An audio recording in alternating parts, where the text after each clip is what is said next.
नमस्कार साथियों, आपका स्वागत है हमारे YouTube चैनल लव 9211 में। तो कैसे हो आप सब? आशा करता हूँ कि आप सब अच्छे होंगे। तो दोस्तों, आज का ये वीडियो बहुत महत्वपूर्ण होने वाला है। यदि आप कहानी देखते हैं तो इस कहानी को अनंत तक जरूर देखें और कहानी कैसा लगा कमेंट में जरूर बताएं। यदि चैनल पर पहली बार आए हैं तो चैनल को सब्सक्राइब कर ले और बेल आइकन को प्रेस कर ले। तो साथियों, वीडियो को शुरू करते हैं। श्री वशिष्ठ ऋषि कहने लगे, हे राजन, मैंने दत्तात्रेय जी द्वारा कहा माघ मास महात्म्य कहा। अब माघ मास के स्नान का फल सुनो हे परंतप। माघ मास स्नान सब व्रतों का और तपों का फल देने वाला है।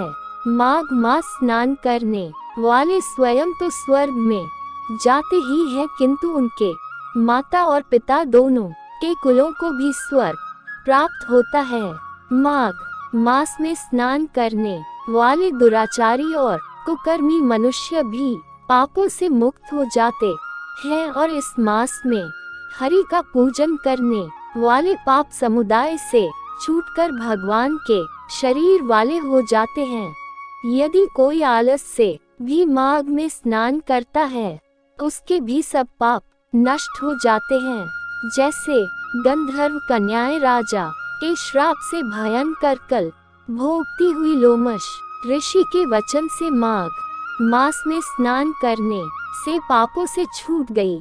यह वार्ता सुनकर राजा दिलीप विनय से पूछने लगे कि गुरुदेव, ये कन्याएं किसकी थीं? उनको यह श्राप कब और कैसे श्राप मिला? उनके नाम क्या थे? ऋषि के कृपा से कैसे श्राप मुक्त हुई और उन्होंने किस स्थान पर माघ स्नान किया? आप विस्तार पूर्वक सब तथा कहिए। वशिष्ठ जी कहने लगे, हे राजा, जैसे अग्नि से स्वयं अग्नि उत्पन्न होती है, वैसे ही यह कथा धर्म और संतान उत्पन्न करती है। हे राजन, सुख संगीत नामक गंधर्व की कन्या का नाम विमोहिनी था। सुशीला तथा स्वरवेदी की सुम्बरा, चंद्रकांत की सुतारा तथा सुप्रभा की कन्या चंद्रिका, ये 5 सब समान आयु वाली तथा चंद्रमा की जैसी कांति वाली और सुंदर थीं। जैसे रात्रि को पुष्प चंद्रमा शोभायमान होता है, वैसे ही की कलियों के समान खिली हुई ये अप्सराएं थीं।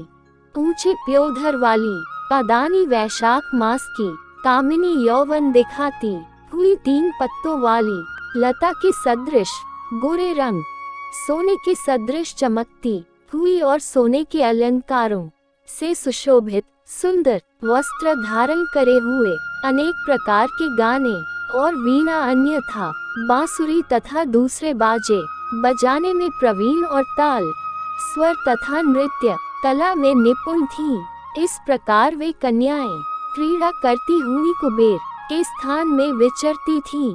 एक समय कौतुकवश माघ मास में एक वन से दूसरे वन में विचरती हुई मंदिर के पुष्प तोड़कर सरोवर पर गौरी पूजा के लिए गईं। स्वच्छ जल के सरोवर पर स्नान करके वस्त्र धारण कर मौन हो बालू मिट्टी की गरी बनाकर चंदन, कपूर, कुमकुम और सुंदर कमलों से उपचार सहित पूजन के ये 5 कन्याएं ताल नृत्य करने लगी। फिर ऊंचे गांधार स्वर में सुंदर गीत गाने लगी। ये कन्याएं गाने और नाचने में लीन थी। तोड़ अच्छो नामक उत्तम तीर्थ में वेदनिधि नाम के मुनि के पुत्र अग्नि ऋषि स्नान को गए। युवा ऋषि सुंदर मुख, कमल सदृश नयन, विशाल छाती, सुंदर भुजाओं वाला दूसरे कामदेव के समान था। शिखा सहित दंड लिए मृगचर्म ओढ़े यज्ञोपवीत धारण किए हुए था। उसको देख कर 5 कन्याएं मुग्ध हो गई और उसका रूप एवं यौवन देखकर कामदेव से पीड़ित हो देखो देखो ऐसा कहती हुई उस ब्राह्मण के चित्त में कामदेव का कर उत्पन्न करने लगी और आपस में विचार करने लगी कि यह कौन है। रति रहित होने से नहीं, एक होने से अश्विनी कुमार नहीं, यह कोई गंधर्व या किन्न या कामरूप धारण कर कोई सिद्ध या किसी ऋषि का श्रेष्ठ पुत्र था। मनुष्य है कोई भी हो, ब्रह्मा जी ने इसको हमारे लिए बनाया है।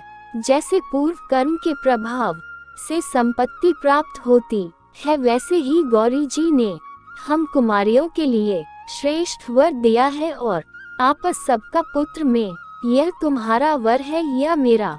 अथवा ऐसा कहने लगी। जिस समय उस ऋषि ने अपनी मध्याह्न की क्रिया करके ऐसे वचन सुने, तो वह सोचने लगा कि यह तो बलि उत्पन्न हो गई। ब्रह्मा, विष्णु, महेश आदि देवता तथा बड़े योगीश्वर भी स्त्रियों के भ्रम जाल में मोहित हो गए हैं। इनके तीक्ष्ण बाणों से किसका मनरूपी हिरण घायल नहीं हो सकता। जब तक नीति और बुद्धि रहती है, तब तक पाप से भय रहता है। जब तक तप की गंभीरता रहती है, यम विधि का पालन, माघ मास महात्म्य होता है, तब तक मनुष्य स्त्रियों के बाणों से बींधा नहीं जाता। ये मुझे मुग्ध कर रही है।